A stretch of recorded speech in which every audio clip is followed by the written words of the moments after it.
Hi everyone, thanks for watching this video. Don't forget to like and subscribe if you haven't already. In this video we're going to be covering removal and refitting of the 2-speed generator. Hopefully if it's of use to you. So initially what we need to do is just make a bit of space for access. So we're going to remove the oil cooler and the engine crossbar so we've got a bit more access.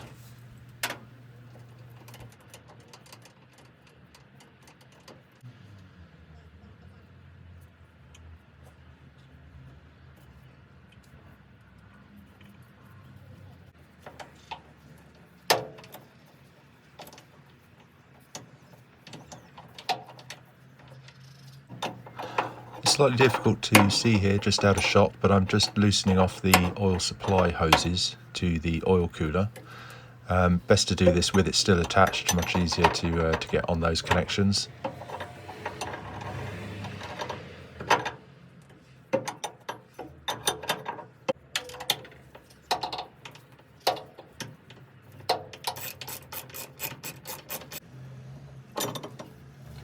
With the oil cooler now loosened off from its mounts, I've got a bit of access to remove the final bolt from the cross member so we can get that out of the way.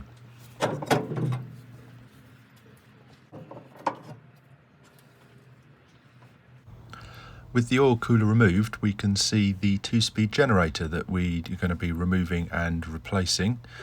To get it out, we're going to have to take the ignition coil off here and the waterproof housing you can see here on the end. We're going to have to take the end cap off, and we're going to have to just remove one of the cables into there to give us enough feed to lift it up and tuck it out the way while we're doing the removal. So what we need to do is remove this connector from the bottom of the ignition coil and remove this wire here. So we're going to have to undo this connector in the back, and that will allow us to just pull down enough slack so we can move this up and out the way.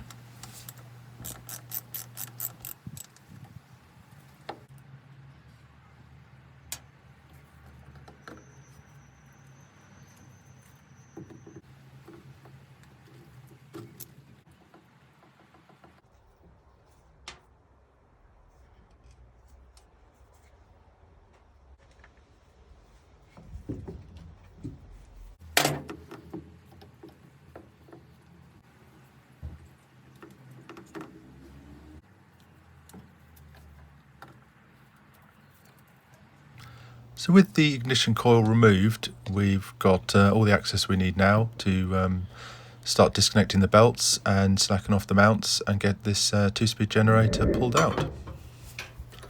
So the first thing to do is disconnect the power cable.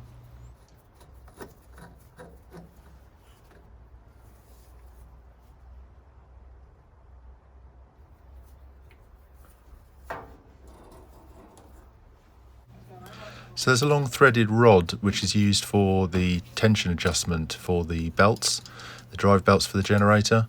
So what we need to do is wind the 2 nuts back along the length of the threaded rod.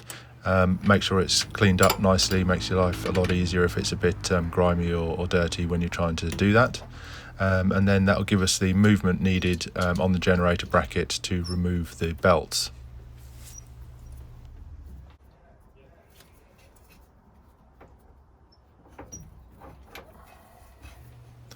So to get enough clearance to get the belts past the end of the pulley, I found that what I had to do was remove the bolts from the oil breather pipe on the top of the oil tank just below and move that out of the way so I had enough clearance to get the belts past.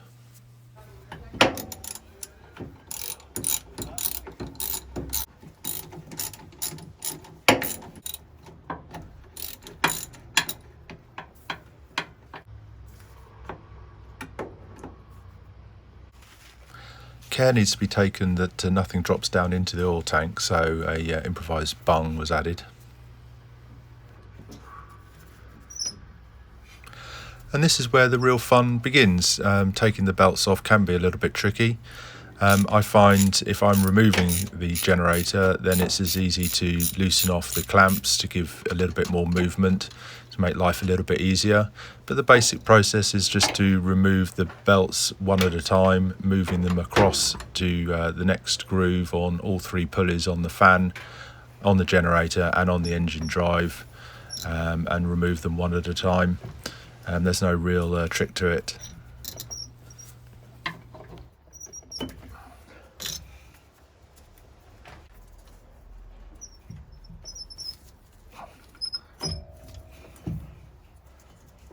Right, so I've undone this union from the top, tuck that out of the way, and then down the bottom there's another union that's the same or very similar. If you rotate the generator, then you can undo that. It's easier to remove the block I've found than undo this union.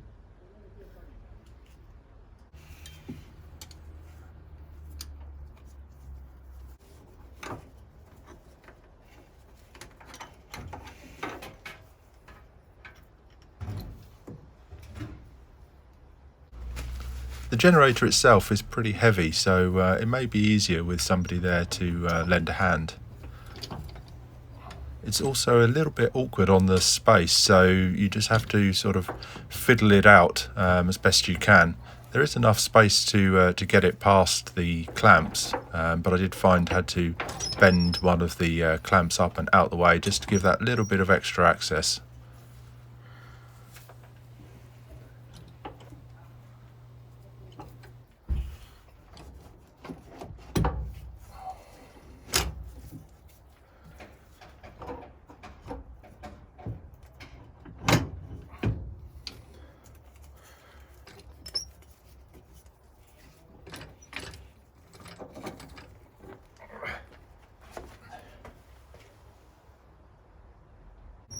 And here's why this particular generator is being replaced.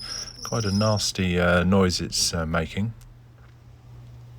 And here's a quick shot just to give you a clearer view of the oil return and the oil feed for the generator. It's very important that we prime it with oil, and we'll show you that later.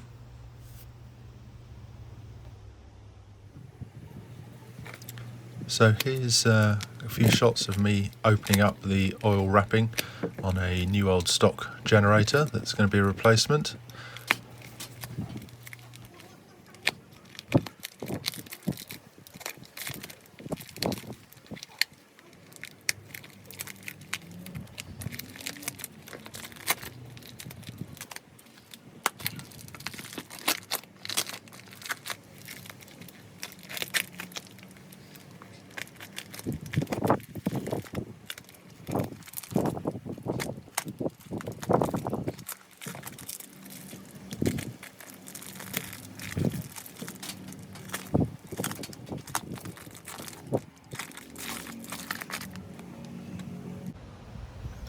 And the next step is to remove the pulley from the old generator and fit it to the new.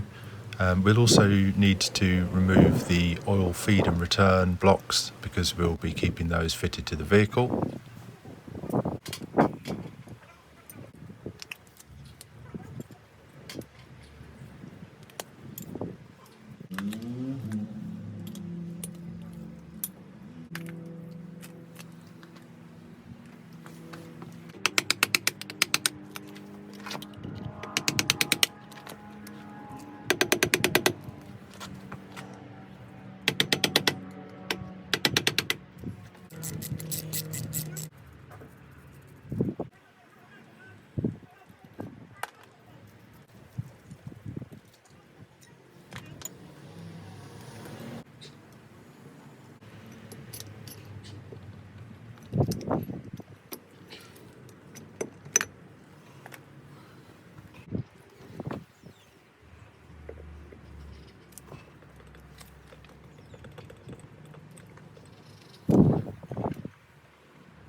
On the bottom of the generator there's a locating stud, as you can see just here, and that needs to locate down in the mount here in this small hole. It's very important that gets located correctly.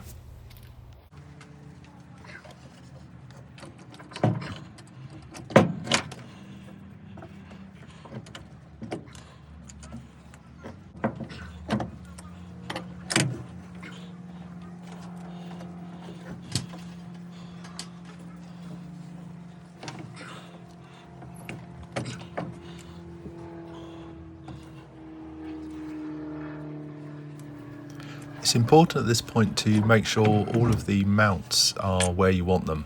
It's easy for some of the swivel mounts, the bottom of the brackets, to fold down somewhere where they become very difficult to access once the generator is properly seated, and when you're trying to actually fit it in the brackets. So just make sure everything's where you want it before proceeding too far. So what I'm doing now is just using a piece of timber to hold the generator where I actually want it to be. Just makes it a little bit easier for refitting the oil return union to the bottom of the generator. And just need to clean off the machine surface of the union there, and use some kind of instant gasket on there. I use Heinemar Blue for this, so just a little smear on there to seal it up. And now we're just to refit that union.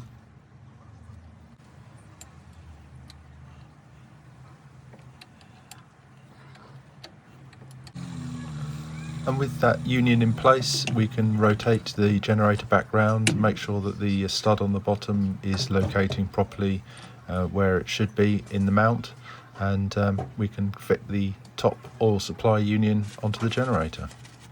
Again, don't forget to use a little bit of sealant on the machine surfaces there, just to ensure there's no leaks.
So there we go, got the generator back in. Got the ignition coil housing back on, generator back in, power cables connected, belts are all back on, tension's correct, and got the oil breather pipe connected back into the oil tanks down there, so we're pretty good. Just need to fit the oil cooler.